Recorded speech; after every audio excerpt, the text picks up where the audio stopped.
आई जही हमार माल के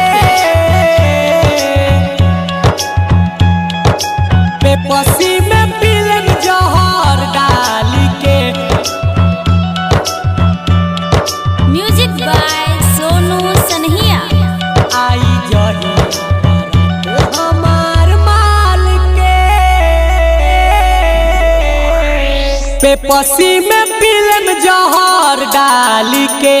आई जहिया बारात हमार माल के बेपसी में पीलन जहर डाल के। आई जहिया बारात हमार माल के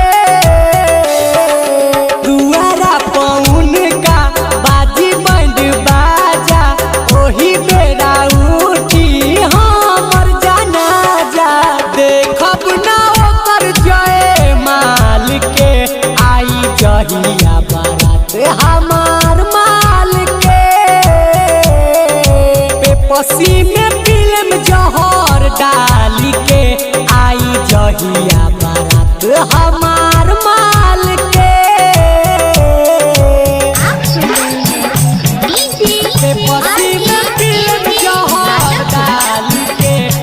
सनहिया रिकॉर्डिंग स्टूडियो कटसा। बेपसी में पीलम जहर डाल के।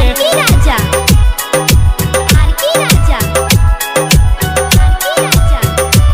आई जहिया बारात हमार माल के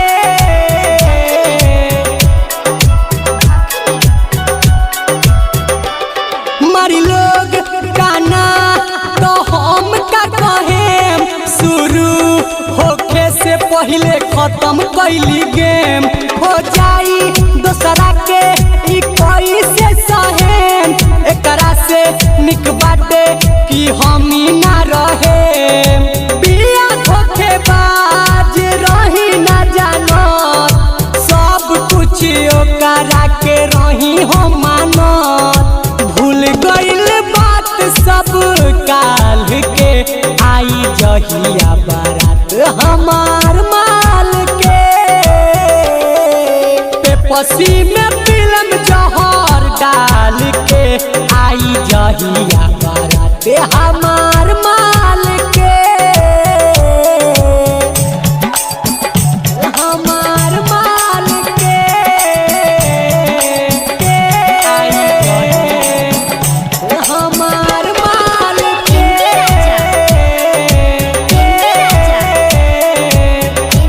सनहिया रिकॉर्डिंग स्टूडियो कटसा। बेपसी में पीलम जहर डाल के। आई जहिया बारात हमार माल दिल में समा के काढ़ लेलक कर्ज के। ससुरा में सजाई पियावा के से जके हो जाई है सोनू के लाल देव के तेज के। दे तारी दिलासा झूठो मैसेज भेज के। अब नहीं ओकरा बतिया में पड़ेम ठनले जे बानी उहे बात करे। जाई दीपक के हाथे टाल के।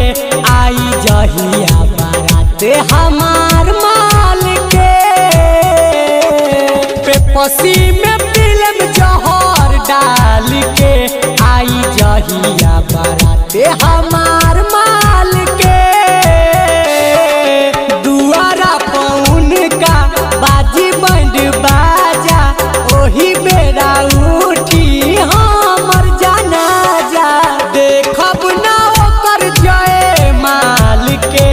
आई जहिया बारात हमार माल के